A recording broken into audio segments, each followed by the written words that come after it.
네, 여러분 안녕하세요. 영어 쓰기 교육론 권연희입니다. 오늘은요, 챕터 2, Second Language Writers에 대한 이야기를 한번 해보도록 하겠습니다. 자, 여러분들 우리가 첫 번째 이제 라이팅 수업을 하는 데 있어서 라이터들이 다를 수 있다. 이것을 알고 계셔야 되는데요. 너무 당연한 얘기죠. 학습자들은 모두 다 다르잖아요. 근데 어떤 차이점들이 있는지 우리가 그것을 먼저 세분화시켜서 좀 알아봐야 됩니다. 그래서 첫 번째는 개개인이 다르다라는 관점이에요. 그래서 어떻게 개개인적으로 어떤 관점에서 다르냐. 그 학습자들이 가지고 있는 언어적 배경, 그리고 사회적 배경, 그리고 네, 어떤 심리학적 측면에 있어서 학습자들은 다 다르다. 그리고 학습자들이 가지고 있는 학습 목표, 학습에 대한 태도, ability라고 하는 것은 여기서 역량이겠죠. 학습에 대한 역량, 이런 것이 다르기 때문에 이러한 다른 점들 때문에 학습자들이 개개인들이 가지고 있는 다른 특성들 때문에 L2 라이팅 습득이 다르게 나타날 수 있다라고 이야기를 하고 있는 내용입니다.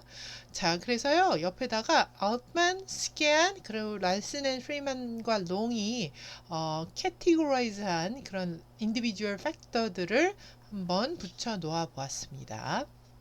그래서 여러분들이 나중에 이런 러너 팩터 관련해서 어떤 연구를 하실 때 이런 관점들을 활용해 보실 수 있으시겠죠.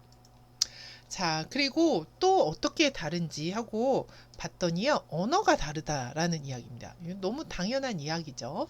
자, 그래서 아우트라이터들은 쓰기 학습의 수업에서 학습해야 되는 게 learning to write, 쓰는 법과 learning English, 영어를 학습하는 것을 두 개를 동시에 해야 되는 그런 부담감이 있다라고 이야기를 하고요. 그리고 이것은 다른 10%의 이야기를 하자면, 네, 그 학습의 영어 쓰기 하는 데 있어서 적절한 단어나 적절한 문장을 활용되는 이런 문법들을 알고 있어야 되잖아요. 근데 이것들을 알고 있는 것을 넘어서서 이것들을 활용해서 그들만의 이런 아이디어를 내야 하는데 이러한 것이 학습자들이 가지고 있는 어려움이다라고 이야기를 합니다. 자, 그리고 L1, L2를 이야기를 할 때 우리가 transfer라는 개념을 많이 이야기를 하거든요. transfer라는 것은요, 전이라고 이야기를 합니다. 그러니까 L1이 가지고 있는 특성, 우리가 모국어로 활용하는 그런 모국어에 우리가 모국어를 사용하는 데 있어서 가지고 있는 그런 특징들이 L2 라이팅 하는 데 있어서 어쩔 수 없이 그런 것들이 나타난다. 이런 것을 transfer라고 얘기를 하는데요. 어떤 요소들인가 하면 linguistic, rhetoric convention들이 그렇게 나타난다. 그러니까 어떤 언어학적 요소 아니면 수사학적 그런 표현들 이런 것들이 어쩔 수 없이 일어나게 되어 있다라고 이야기를 하고 그렇기 때문에 쓰기 학습을 좀 방해하는 요소가 된다. 이렇게 이야기를 할 수가 있죠. 자, 그리고 학습자들은 또 문화적으로 다릅니다. 자, 문화라는 것에 대해서 이렇게 정의를 했는데요. Transmitted network of meanings. 그러니까 세대를 거쳐서 전승되는 의미의 네트워크. 이렇게 설명을 하고 있는데 우리가 어떻게 이해하고 어떻게 발전하고 지식을 이제 쌓아가고 그리고 어떻게 지식을 통해서 우리가 그 의사소통하는지 이런 것들이 문화마다 다르게 나타난다. 이런 이야기예요. 그래서 이런 그 한 문화 안에서 우리가 기대하는 것이나 어떤 전략적으로 쓰는 것이나 신념 같은 것들이 가지고 있는 것이 있는데 이게 달라서 문화 간 상호소통을 하는데 네, 의사소통 오류를 만들어낼 수 있다라고 이야기를 하고요. 그러니까 문화를 이해하는 데 있어서 우리가 피해야 하고 주의해야 할 점에 대해서 한 문화 안에서 그렇다면 한 L1 문화, 어떤 한 나라의 L1 문화, A라는 나라의 L1 문화, B라는 나라의 L1 문화, 이게 다 한 나라의 그 L1 문화는 다 동일하다고 우리가 이야기를 할 수는 없잖아요. Students have individual identities. 그러니까 한 문화 안에서도, 심지어 한 문화 안에서도 그 학습자들은 다 다른 개인이고, 그 다른 개인들은 또 다른 자기들만의 그런 differences를 가지고 있잖아요. 그렇기 때문에 우리가 피해야 하는 것은 그런 한 문화를 이렇게 고정관념화 시키는 것들, 교수자로서 그런 것들을 피해야 될 필요가 있다라고 이야기를 하고 있습니다. 자, 두 번째 관점은요, good writing에 대한 관점이 다르다라는 이야기입니다. 라이팅을 바라보는 그런 관점이 다르다는 이야기인데요. 웨스턴 컬처와 에이지언 컬처가 다르다. 그래서 웨스턴 컬처에서는 잘 쓴 글이라는 것은 그런 어떤 개인의 생각을 개인이 가지고 있는 창의성, 그리고 비판적 사고력, 그리고 개인의 생각을 잘 표현하는 것, 이런 것이라고 본다면, 에이지언 컬처에서는 어떤 공유된 지식들을 잘 전달시키는 것이 good writing이라고 보고 있다. 그렇기 때문에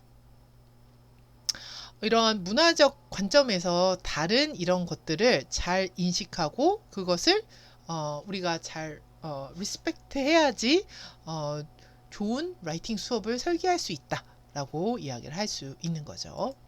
자, 세 번째는요, 우리가 교수 학습을 하는 데 있어서 알고 있어야 하는 사항들입니다. 너무 어떻게 보면 뻔하기는 한데요. 여러분들이 아셔야 하는 게 첫 번째, situated cognition입니다. 자, situated cognition이라고 해서 되게 어려운 말 같죠? 이게 상황적 인지라는 용어인데요. 그러니까 인지라는 것이 situation에 영향을 받는다라는 표현이에요. 그래서 여기서는 setting이나 activity라고 설명을 하고 있는데요. 그러니까 인지적 활동이 학습자가 처해 있는 상황, 맥락과 밀접한 관련이 있다. 이런 개념으로 이해를 하시면 되고요. 그렇기 때문에 교수자들이 염두에 둬야 하는 것. 첫 번째, culturally sensitive writing topic. 이것들을 어떻게 다뤄야 하는지 이것을 주의해야 하고, 그 다음에 두 번째, writing 테크닉을 제공할 때 있어서 교수자는 이게 효과적일 거라고 제공을 하지만 그것을 학생들이 prefer하지 않을 수도 있습니다. 그리고 교수자는 효과적일 거라고 peer 피드백을 제공을 하지만 peer 피드백을 좋아하지 않는 L1 그런 컬처도 있을 수 있잖아요. 그런 것들을 잘 알고 교수자들은 액티비티 구성을 해야 한다. 이렇게 이야기를 할 수 있을 것 같습니다. 자, 그리고 네 번째로 학습자들의 러닝 스타일이 다른데 그것을 알고 있어야 한다라는 이야기예요. 그 러닝 스타일을 크게 세 가지 관점에서 분류를 하는데요. 첫 번째는 cognitive style. 이것은 field independent, 장 독립적 학습자, field dependent, 장 의존적 학습자, 이렇게 나눌 수 있습니다. field independent learner는요, 굉장히 분석적이고 어떤 규칙에 근거한 교수법을 좋아하는 학습자들. field dependent 학습자들 같은 경우에는 어떤 협력 학습, 경험해보는 학습 환경을 좋아하는 것, 그렇기 때문에 그 안에서 어떤 인터랙션이나 피드백을 많이 받아서 이런 액티비티를 구성해야지 랭귀지 러닝이 더 재밌고 모티베이팅 되고 그런 학습자들입니다. 자, affective styles는요, who rely on social and emotional factors, 어떤 사회적 그리고 감정적 요소들에 의존을 많이 하는 학습자들, 아니면 어떤 논리에 많이 의존하는 학습자들, 이렇게 나눌 수가 있고요.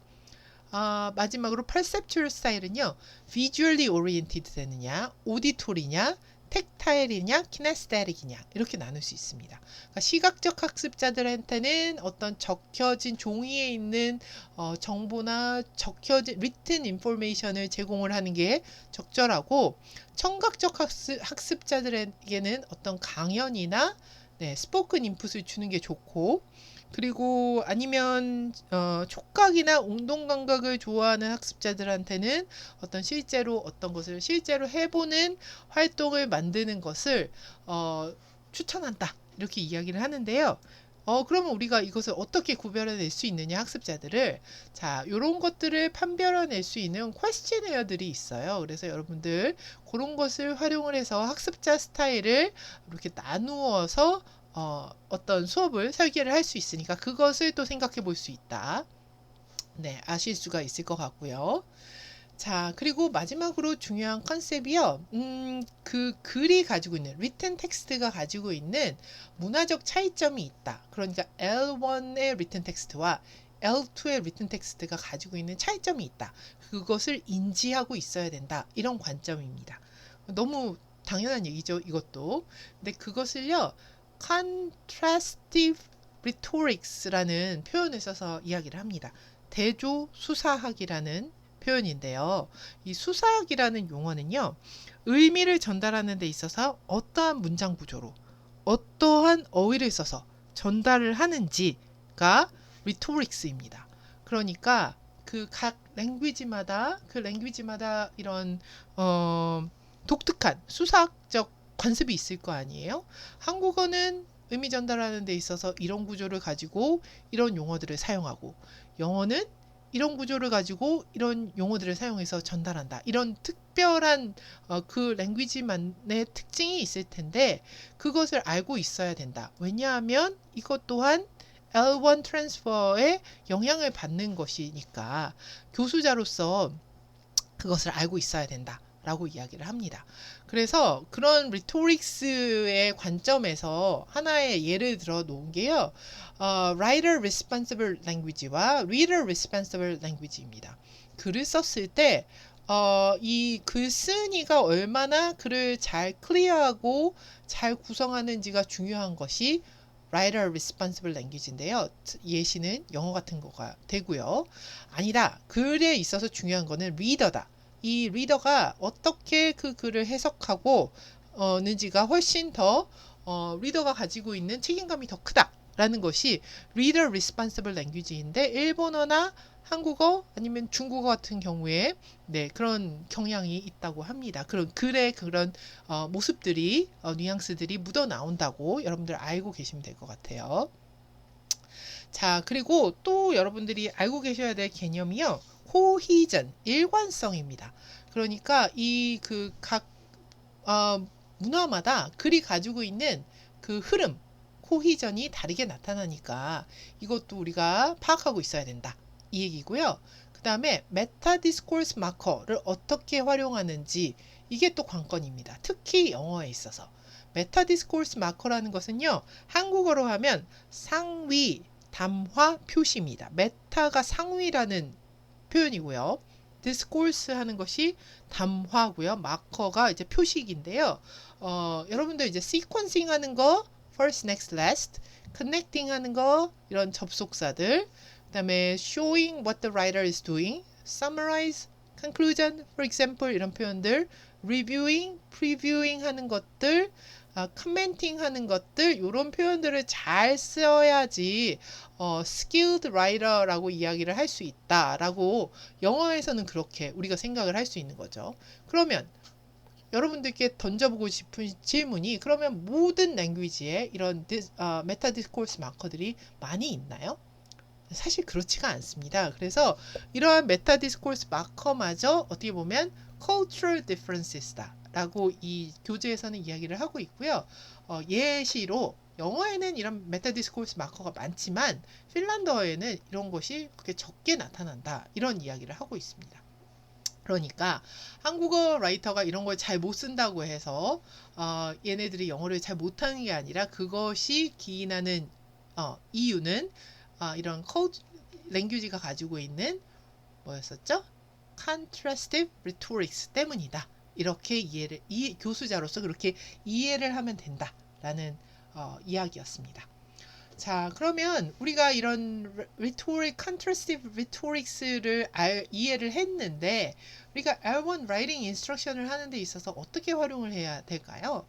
첫 번째는요, culture라는 것에 대한 컨셉을 좀 더 넓게 생각하자. 그 다음에 cultural resources를 라이팅 자체를 cultural resources라고 생각을 하자. 라이팅이라는 것은 결국에 그 문화를 담고 있는 것이다 라고 설명을 하는 거겠죠. 그리고 네이티브 잉글리시 스피커가 결국에는 EFL 환경에 가서 티칭 라이팅을 할 텐데 이런 것들을 잘 알고 있어야지 챌린징 하지 않을 수 있다. 이런 이야기고요.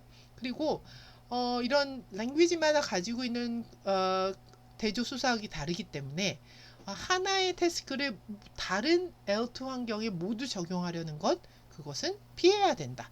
그리고 이런 문화에 대해서 알고 있어야 되고 그것에 대해서 견뎌내는, 기다려주고 학습자들이 익숙해질 때까지 견뎌낼 수 있는 힘이 있어야 되고, 그 다음에 스테레오타입 하는 것을 하지 말아야 될 것이며, 티칭하는 데 있어서도 이것이 굉장히 실용적인 어떤 의미를 담아서 이야기를 할 수 있을 것이다 라는 관점. 그리고 학습자들은 교수자가 어떤 태스크를 제시했을 때 이 교수자가 이것을 왜 제시했을까, 이 태스크에 대한 이해도가 있어야 되고, 그것을 이해한 다음에 과업을 수행할 수 있게끔 수업을 설계를 해야 된다. 이렇게 본 챕터에서는 정리하고 있습니다. 네, 여러분 여기까지 챕터 2 마치도록 하겠습니다. 수고하셨습니다.